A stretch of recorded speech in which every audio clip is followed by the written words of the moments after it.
when you got up this morning, did you check the strength of your grip?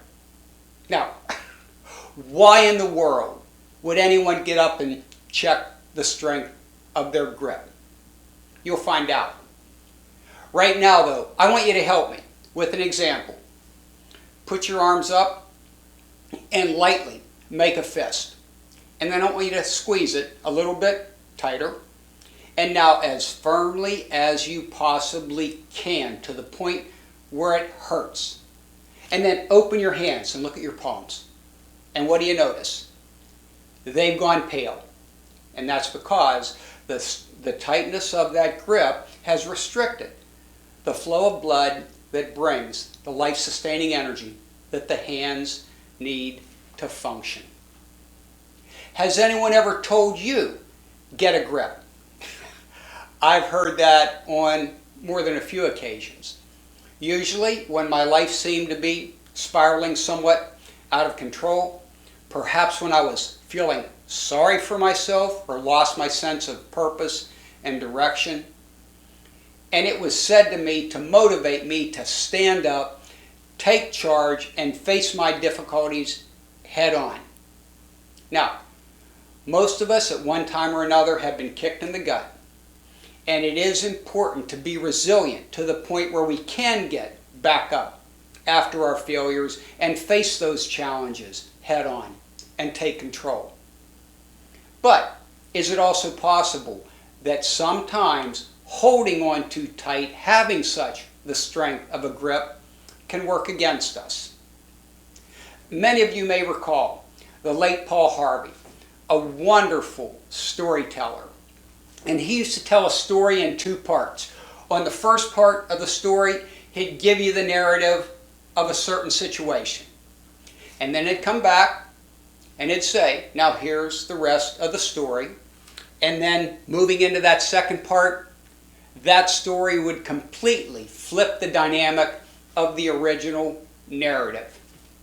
So here's the rest of the story about strength of grip. Many of you may remember the movie Top Gun. I've seen it more times than I'd care to admit.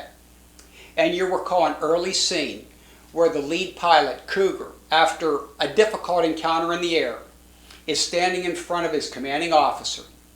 And he takes his wings off, drops them on the table, and says, I am done.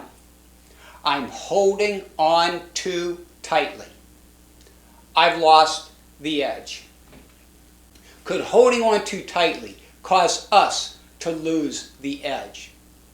Now, I can't speak for you. I can only speak for me.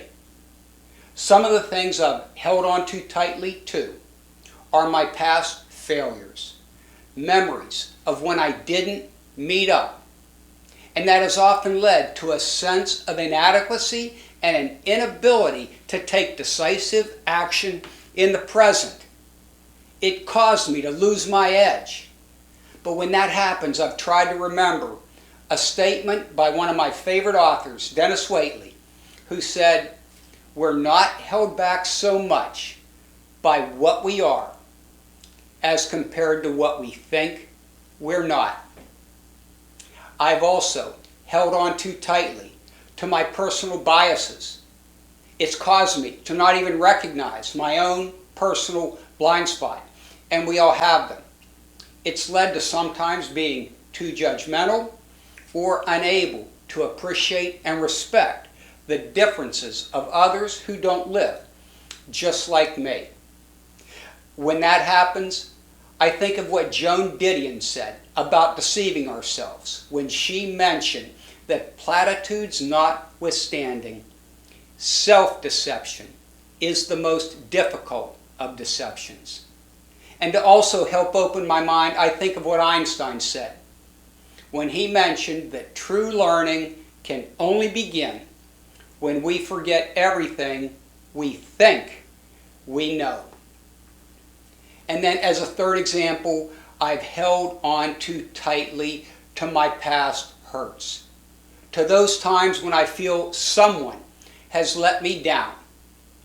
And it could lead to anger, or a sense of residual resentment.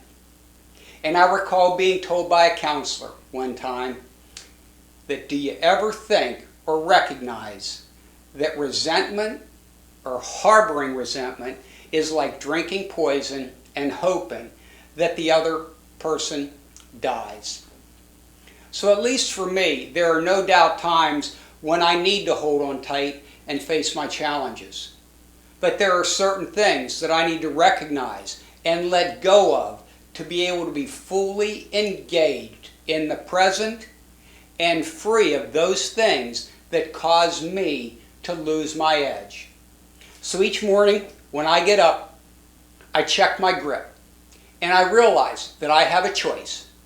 What do I want to hold on to, and what do I need to let go of?